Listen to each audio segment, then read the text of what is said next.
పశ్చిమ గోదావరి జిల్లా ఆచింత నియోజకవర్గంలోని పోడూరు మండలం పండిత విల్లూరులో అభివృద్ధి కార్యక్రమాలకు ఊపందింది. తెలుగుదేశం పార్టీ 44వ ఆవిర్భావ దినోత్సవం సందర్భంగా గ్రామాన్ని సందర్శించిన ఎమ్మెల్యే పితాని సత్యనారాయణకు పార్టీ శ్రేణులు ఘనస్వాగతం పలికారు. గ్రామంలో పార్టీ కోసం కష్టపడుతున్న కార్యకర్తలను, హైస్కూల్ అభివృద్ధికి సహకరిస్తున్న సేవాభావం కలిగిన వ్యక్తులను ఆయన సన్మానించారు. అనంతరం జిల్లా ప్రజా పరిషత్ హైస్కూల్లో బీడీఎల్ కంపెనీ విరాళంతో నిర్మించిన భోజన షెడ్ ను ప్రారంభించగా విద్యార్థుల కోసం కంప్యూటర్లు, కలర్ జిరాక్స్ మిషన్ ను అందజేశారు. అలాగే న్యూ కాలనీలో ఉపాధి హామీ నిధులు, ఎమ్మెల్యే సొంత నిధులతో నిర్మించిన రోడ్లను ప్రారంభించారు.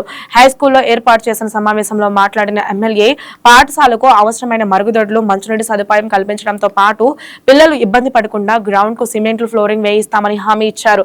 ప్రభుత్వ పాఠశాలల్లోనే న్యాయమైన విద్య అందుతుందని, తల్లిదండ్రులు తమ పిల్లలను ప్రభుత్వ స్కూల్లో చేర్పించాలని కోరారు.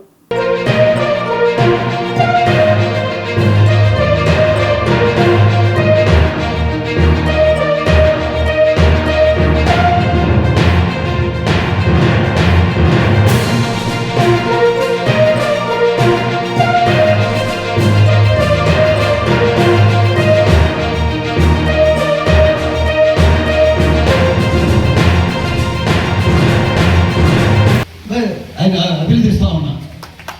కారణం కాదు నేనే సప్లై చేస్తానని మాట చెప్పాలి. పట్టుకొచ్చేస్తాను, ఎప్పుడైనా కావాలి చెప్పండి అని చెప్పాలా. పైకి ఇచ్చేస్తాను అంటే మాట చెప్పారు. అభినందనలు. ఇంకా సహకారం చేస్తాను విద్యార్థి గారు చెప్పారు. నేను రిటైర్ అయిపోయినా మీ సేవకు అంకితం అని చెప్పారు. వారిని అభినందిస్తున్నా. ఉపయోగించుకోండి. నాన్నగారిని కొడతారు, ఎంత డబ్బున్నా ఎవరు కూడా డబ్బు ఇవ్వలేరు.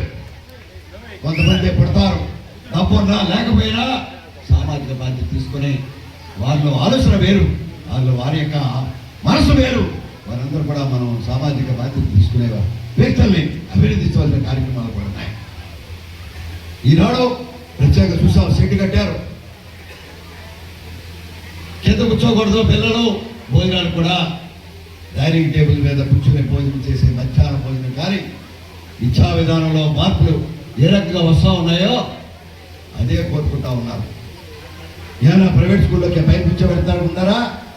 లేదు. మళ్ళీ ఈవేళ పండిత స్కూల్లో బెంచీలు వేసి వారు విద్యార్థులు కూడా టేబుల్ మీద సామాజిక బాధ్యతని మీతో పాటు ప్రభుత్వం, మీరు ఉపాధ్యాయులుగా మీ అందరి యొక్క బాధ్యతని గుర్తర బాధ్యతని ఈ సమాజ బాధ్యతగా తీసుకోమని చెప్పి ప్రత్యేకంగా మీ అందరినీ కూడా కోరుకుంటా ఉన్నా. ఈరోజు ఎందుకు ఎల్ఈడీలు పెట్టారు ప్రభుత్వం. ప్రతి కాలేజీలోనూ టెక్నాలజీ ద్వారా మీ విద్యార్థికి, మీ అబ్బాయికి, మీ మనవడికి, మీ కూతురికి విద్యా విధానం చేసి టెక్నాలజీ అప్డేట్ చేసి ప్రపంచాల్లో మీరు పోటీ పడాలని పిల్లలని చెప్పే ఆలోచన ఈ ప్రభుత్వ విధానంలో ఉంది. ఈరోజు సత్యనారాయణ గారు ఒక 5 కంప్యూటర్లు ఇచ్చారు. టెక్నాలజీ మీరందరూ చదువుకోవాలి, పిల్లలు కూడా చదువుకోవాలని ఇంటికి ఇస్తా ఉన్నారు. మీరు ఈ దగ్గరలో స్కూల్లో టెక్నాలజీ కూడా నేర్పే ఒక కంప్యూటర్లు వచ్చాయి. టెక్నాలజీ ద్వారా విద్యా విధానం, కమ్యూనికేషన్ ద్వారా మీ విద్యా విధానంలో మార్పు తీసుకురావాలని ప్రభుత్వం కూడా ప్రయత్నం చేస్తోంది.